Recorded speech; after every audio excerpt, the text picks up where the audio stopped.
Good morning and welcome to lecture 14 of EDC 2, that is feedback in amplifiers. As you know, there can be two type of systems. One is an open system and second is a closed loop system. In open system there is no feedback, whereas in closed loop system there is a feedback. And what is feedback? A part of the output of the amplifier which is fed back to the input is called feedback. Feedback can be of two types. First is negative feedback, second can be a positive feedback. What is negative feedback? When feedback is in opposition to the input, it is called negative feedback. It is also called degenerative feedback. This feedback is 180 degree out of phase with the input. Now second is positive feedback. When feedback is in phase with the input, it is called positive feedback. Positive feedback is also called regenerative feedback or direct feedback. Now the basic principle of feedback, it is shown in the block diagram. This is an amplifier where Vs is the input and Vi is the input to the amplifier. Vo is the output of the amplifier. A part of the output is fed back through the feedback circuit to the amplifier. Total gain of the amplifier is A. The basic principle of feedback can be understood with the help of the block diagram shown in the figure above, where the feedback amplifier has two parts.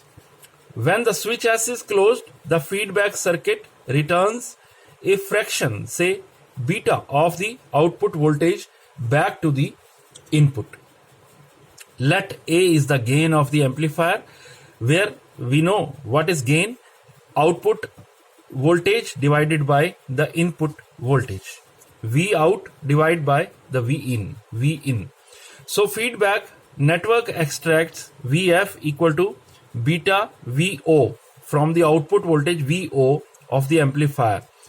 Voltage Vf is the feedback voltage. Beta Vo is added in positive feedback, whereas Vf is equal to beta Vo is subtracted in negative feedback. So Vi is equal to Vs plus Vf in positive feedback. Vs plus beta Vo, that is called positive feedback. Vi is equal to Vs minus Vf, that is Vs minus beta Vo, is negative feedback. The quantity beta Vf upon Vo is called the feedback ratio or feedback fraction. Let the feedback is negative, then the output Vo must be equal to the input voltage Vs minus beta Vo multiplied by the gain A of the amplifier. Therefore, Vs minus beta Vo into A is equal to Vo, that is the output voltage. So AVs minus A beta Vo is equal to Vo, or AVs is equal to Vo into 1 plus A beta into the bracket. Therefore, Vo upon Vs is equal to A upon 1 plus A beta. That is equation number 1, where output voltage to the applied signal voltage is overall gain with feedback of the amplifier. That is, AF is equal to the feedback gain is equal to output voltage divided by the input signal voltage, Vo divided by Vs. So AF is equal to Vo by Vs. That is second equation. Now from equation 1 and 2, what we get? AF is equal to A upon 1 plus A beta for negative feedback. Similarly, AF is equal to A upon 1 minus A beta for positive feedback. Now you can note here that for negative feedback, it is 1 plus A beta in the denominator. And here for positive feedback, it is 1 minus A beta. So this point to be noted. This is very important. For negative feedback, AF is equal to A upon 1 plus A beta. Whereas for negative feedback, it is 1 upon A upon 1 plus A beta. Whereas for positive feedback, it is A upon 1 minus A beta.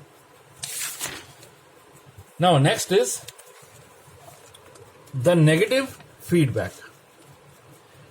Negative voltage feedback, where the voltage feedback to the amplifier is proportional to the output voltage. It is called voltage feedback. This is classified into two categories: voltage series feedback and voltage shunt feedback. Next type of feedback is negative current feedback. When the voltage feedback to the input of the amplifier is proportional to the output current, it is called negative current feedback. It is of two types: current series feedback and current shunt feedback. Now we will see these in details. First one is voltage series feedback. This is the diagram of voltage series feedback. Here a fraction of the output voltage is applied in series with the input voltage through the feedback circuit. As shown in the figure, it is in shunt with the output but in series with the input. So the output impedance is decreased because that is in parallel, and input impedance is increased. Now we can see here in the block diagram that output is in shunt with the feedback circuit. The feedback circuit is in shunt with the output because this is in parallel. It is taken in parallel. Whereas the applied input to the input circuit, it is in series. So voltage series feedback. The feedback is applied in series with the input. Therefore, it is called voltage series feedback. Now here we can see the output circuit is in parallel. Therefore, the impedance is decreased when the output circuits are in parallel. Whereas the input circuit is in series. Therefore, the input impedance is always increased in this type of feedback. Now second is voltage shunt feedback. Now what do you mean by shunt? Shunt means parallel. This is also known as shunt derived shunt fed feedback. Shunt derived means it is parallelly taken from the output circuit and applied parallelly to the input circuit. So both the impedances will be decreased. This is also known as shunt derived shunt fed feedback. Here a fraction of the output voltage is supplied in the parallel with the input voltage through feedback network. Both impedances, input and output, decrease due to this type of feedback, as I have described earlier. Now third one is current series feedback. It is also called series derived series fed feedback. Series derived series feedback. We can see from the block diagram here that it is series derived and series fed. The output circuit is in series with the feedback network, and input circuit is also in series with the feedback network. So input and output impedance increase due to this type of feedback. Now next is current shunt feedback. This is known as series derived shunt feedback. Here the output circuit is in series with the feedback circuit and the input circuit of the amplifier is in parallel with the feedback circuit. Therefore it is called series derived shunt feedback circuit. In this circuit, output impedance increases while input impedance decreases, because output impedance is going to increase because that is in series with the output circuit, and input impedance decreases because the input is in parallel with the input circuit. So feedback is in parallel with the input circuit. Advantages of negative feedback. Now we can see some of the advantages of negative feedback. First is stabilization of the gain. The gain of the amplifier is stabilized. Second is reduction in the distortion. As the gain is also reduced, the distortion will also be reduced. reduction in noise. So if distortion is reduced, the noise will also get reduced. Change in the input impedance is increased. Okay. Change in the output impedance is decreased. Also increased in the bandwidth. So bandwidth is also increased.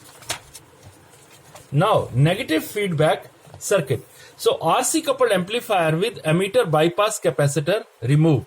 We know an RC coupled amplifier has got a emitter bypass capacitor connected here, which is removed in this circuit. So this is called RC coupled amplifier, but with removed emitter bypass capacitor. The capacitor is missing here, that is removed. Figure shows RC coupled amplifier with emitter bypass capacitor CE removed. By removing CE, the input voltage to the amplifier no more remains constant. When the signal voltage increases, the emitter base junction becomes forward biased. As a result, the collector current and the emitter current, collector current is IC and emitter current IE also increase. This develops AC voltage across RE. RE is the resistor connected to the emitter circuit. The voltage IERE appears in series with the input voltage Vin, and the two are in phase opposition. So the feedback is in phase opposition. The output is always in phase opposition. Therefore, there is a negative feedback which reduces the output. Therefore, if CE is removed, negative feedback starts and it reduces the gain of the amplifier. It reduces the gain. It reduces the gain of the amplifier. Now, second is emitter follower circuit. This is a negative feedback circuit that provides 100% feedback. That is, whole of the output is fed back to the input and gain of the circuit is less than unity. Therefore, this circuit is not used in an amplifier, but this circuit is only used as an impedance matching circuit in which input impedance is very high and output impedance is very low. This is the circuit of the amplifier, that is called emitter follower circuit. The circuit is without a collector load resistor RC. Here the collector load resistor is missing. It is directly connected to the supply VCC. This is positive of the VCC. So therefore, the circuit is without a collector load resistor RC and emitter bypass capacitor CE. Both are missing. Here the capacitor is missing. Here the resistor is missing. The emitter resistor RE itself acts as load and the AC output is taken across it. So AC output is taken across the emitter resistor RE, where Vin is applied at the input here through RE and the output is obtained. Whole of the output is fed back to the input. So the feedback is 100% and the gain M is 1.